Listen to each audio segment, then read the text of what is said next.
Hi, I'm Brook. I'm a real guy. I'm not AI. Probably never will be. When you get on the internet, it's hard to tell sometimes whether it's real or AI. Not me. I'm not AI. Okay? So thanks for stopping by. I just got out my 64 P bass last night after I played a gig at a fair. I got home, wrestled around with the grandchild, got some food, and then I got my bass out because I got a bass gig today. So I had this refinished at Lay's guitar shop in Akron, Ohio, because the original finish was long gone and it was really ugly. So I don't play this bass very often because I'm usually doing guitar gigs, but I'm kind of excited to get it out to see how beautiful it is and how nice it plays, because it was professionally set up by Tom Bielfeldt in Wisconsin, and he did a really good job. So I made up a bass riff last night, or discovered it, or I didn't make up anything, I just found it. So I thought it was a good fingering exercise. I was kind of concerned because this is the full scale bass. It's pretty big. I kind of like a smaller scale bass because I'm real small. But the gig tonight, the guy said, make sure that guy brings like a P bass or something. I'm like, really? Okay.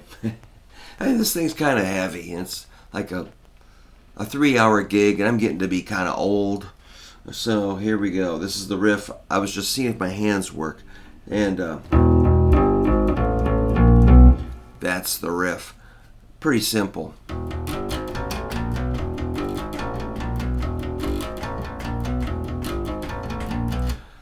So that's a good workout for your ring, pinky, index, and middle. So if you play the bass, all 4 fingers on your fretting hand hopefully can function. I'm very lucky my hands still work. So yeah, that was E, E, G, G sharp, A sharp, B.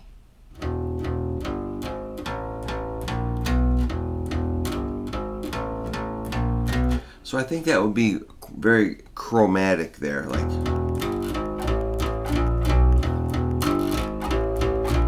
So you got 1, 2, 3, 4, 5 notes chromatic if you played it on one string, but I'm taking advantage of the open A string and the open E.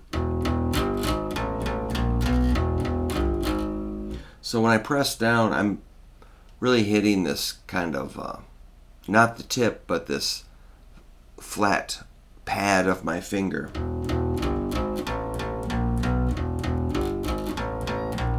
Versus guitar, where you're probably more on the tip. So that's an E riff. I thought it sounded kind of cool. I like that sound. So now we go, of course, you might want to see if you can do the A. That's not hard. If you can do the E, you got the A. And just for fun, let's try the D. I meant to go.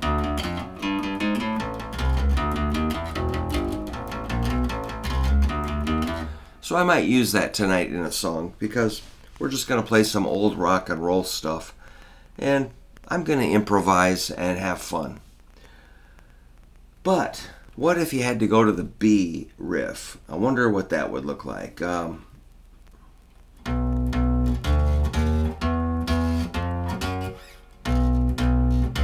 Oops.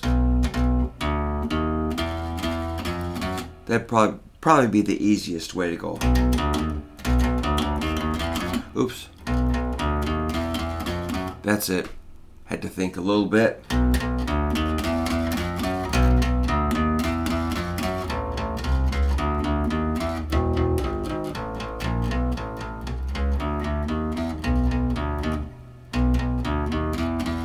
Not so hard if you utilize the D string for that B riff. B, B, D, D sharp, E, E, F, F sharp. So as a guitar teacher, this might explain why I'm so freaky and fussy about which finger you use. You know, you'll see guys go like, I'm like, no.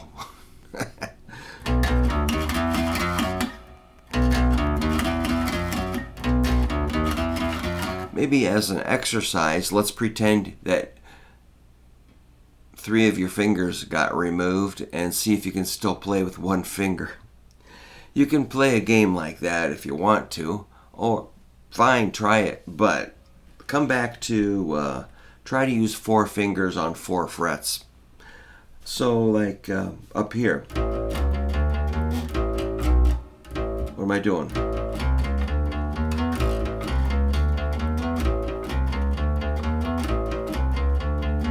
So that would be, you know, I've got 5 notes in a row, so I have to do a little position shift. That's cool. How about, let me try it in B flat. So a little bit of seesawing back and forth is a possibility. I'm still using 4. Or I could, so I did my shift here, or there. Don't really matter to me. Oops.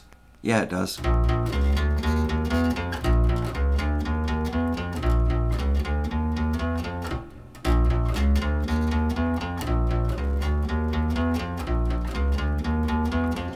So, yeah, position shift is not a big deal, you know, because it's just this or that. You're just shifting a little bit to grab a note. Or it can be a bigger position shift. Let me do some bigger ones like, you know, again, just seesawing.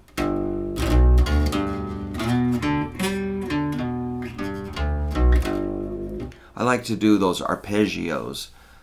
I think that was an arpeggio. What was that? G major? I think I was doing a little bit of major pentatonic scale. So let's just do an arpeggio. If you play the bass, you still got to think about chords, you know, root, third, fifth. So if we're doing G major, root, third, fifth, would give you your kind of simple, all that stuff.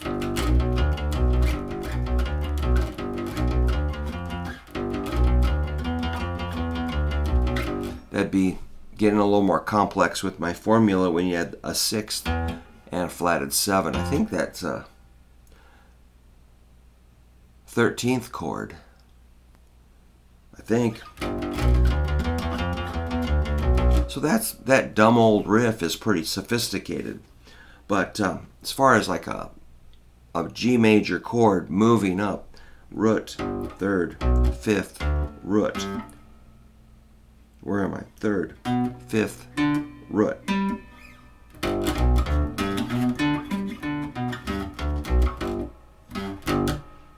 I meant to go the 5th.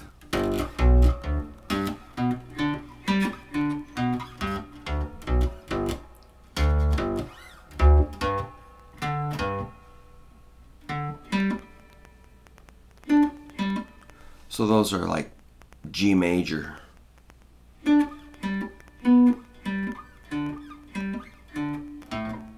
That's not.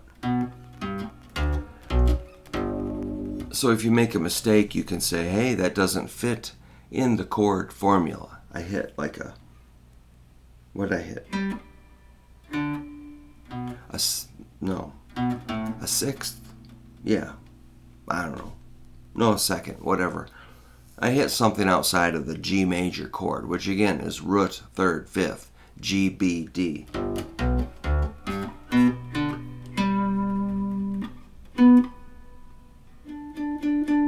was kind of nervous about that high note.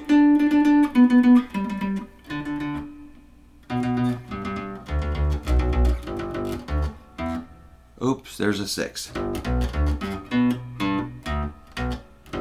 So yeah, thinking about chords as you play. Root third, fifth, then you can add, your flatted 7 or your 6th or chromatic notes, or like your flatted 5th or a 4th, flatted 3rd, maybe a 2nd or a flatted 2nd or a major 7th. What else can you add? Are there more? Probably. I don't know.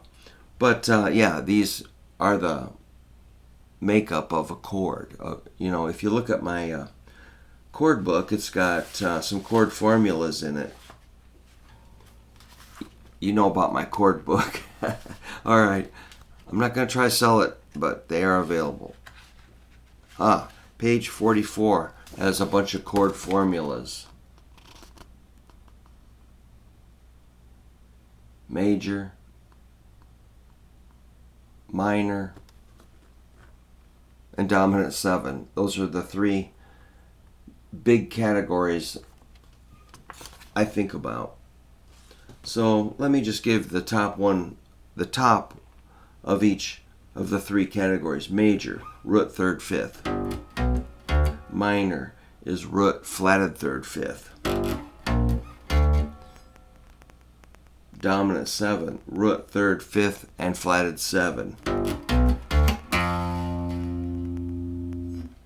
That would be the bare minimum that you have to really know in all 12 keys all over the neck, I think, to really play the bass. But, we didn't grow up learning that. We just figured it out by sound, I guess. I mean, we didn't know that there was formulas. We just kind of carved it out of a rock, no, it's okay.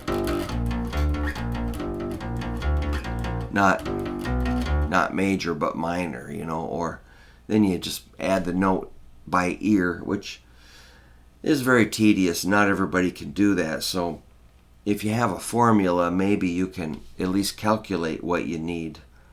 But nevertheless, it's a long road to know. But once you get them, they're kind of shapes, like here's B flat, major, minor, and dominant 7.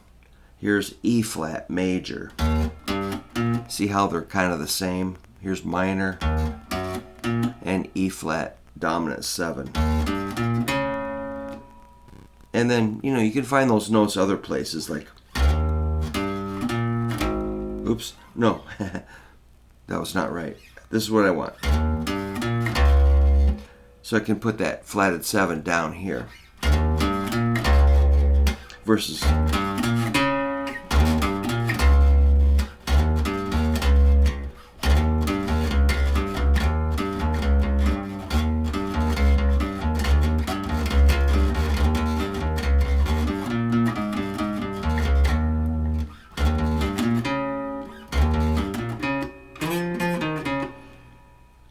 there's songs within these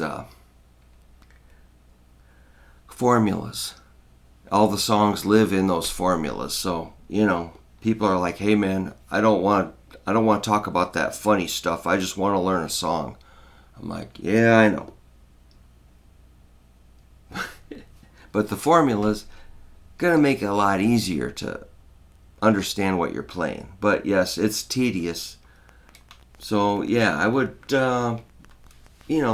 at least master major, minor, and dominant 7 on your bass guitar. So I'm going to leave these guards on just because that's what Leo Fender intended. I just like the way they look, it'd be nice if they were off, then you could just play easier. But here you gotta, you can put your hand here and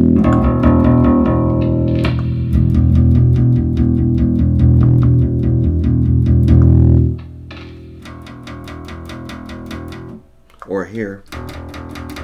Then you've got this thing you can put your fingers on and use your thumb.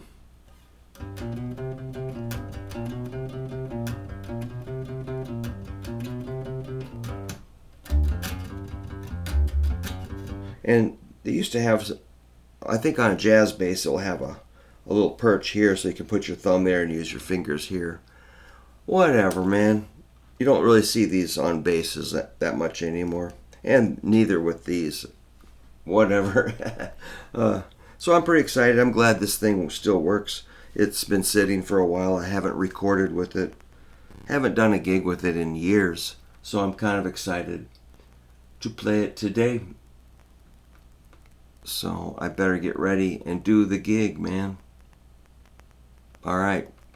Just wanted to make sure the bass gets a little airtime. So thanks again for stopping by. And I'm just stalling because I got to go unload my van and all that stuff. So I better get at it. See ya.